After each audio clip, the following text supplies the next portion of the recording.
पंजाब के किसानों का सारा दावर मदार जो है ना, उसकी साल का खर्चा, उसकी तमाम तकरीबात, उसकी गमी खुशी इस गंदम के साथ या गन्ने के साथ होती है। और वो दोनों इस वक्त इस बुरे हाल में जिंदगी और मौत की जंग लड़ रहे हैं कि यहाँ हमारी टिकटाकर चीफ मिनिस्टर, अभी हम देख रहे थे कि वो एक किस्म की यूनिफॉर्म पहनी हुई थी, वर्दी पहनी हुई थी और ड्रामाबाजी कर रही है।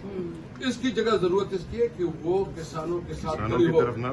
नंबर 1 हम मुतालबा करते ये पूरा जो हमारे यहाँ हमारे MNAs हैं मुतालबा करते हैं कि जितना भी किसान के पास इस वक्त माल पड़ा हुआ है, गंदम पड़ा हुआ है, इसको किसानों के साथ निगोशिएशन की बुनियाद पे रेट का तयन करके इनको खरीदा जाए और 3900 जो सपोर्ट प्राइस की है 3900 उसी पे खरीदी जाए। ये टिकटॉक करना और ये शोषा करना छोड़े। और दूसरी बात ये है कि तुम जिम्मेदार हो,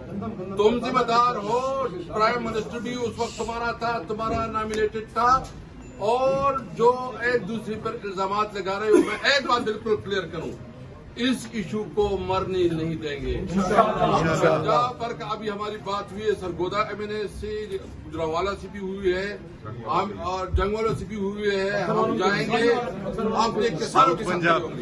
अच्छा, दूसरा इशू गन्ने का है। अच्छा, इस वक्त जो गन्ने के काश्तकार है वो भी रूल लड़ रहे हैं। जो शुगर मालिकान है, जो कि PTI के दौर में किसी के पास जो है ना ये जरूरत नहीं थी कि वो किसी किसान के पैसे रोके, तो इस वक्त किसान जो है ना वो दर बदर टोकरे खा रहे हैं, उनके पैसे नहीं मिल रहे हैं। तुम शर्म करो, तुम्हारी अपनी शुगर मिले हैं और तुम जो है ना अपनी माल बना रहे हो, याशिया कर रहे हो, और किसान जो है खुदकशियां कर रहे हैं। तुम्हें शर्म आनी चाहिए इस बात पे।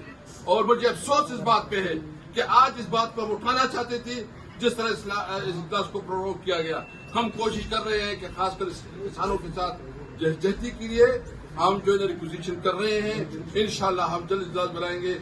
हम आपको एक कमिटमेंट करते हैं कि अपनी कौम के साथ खड़े हैं, अपनी कौम के साथ डट के खड़े हैं।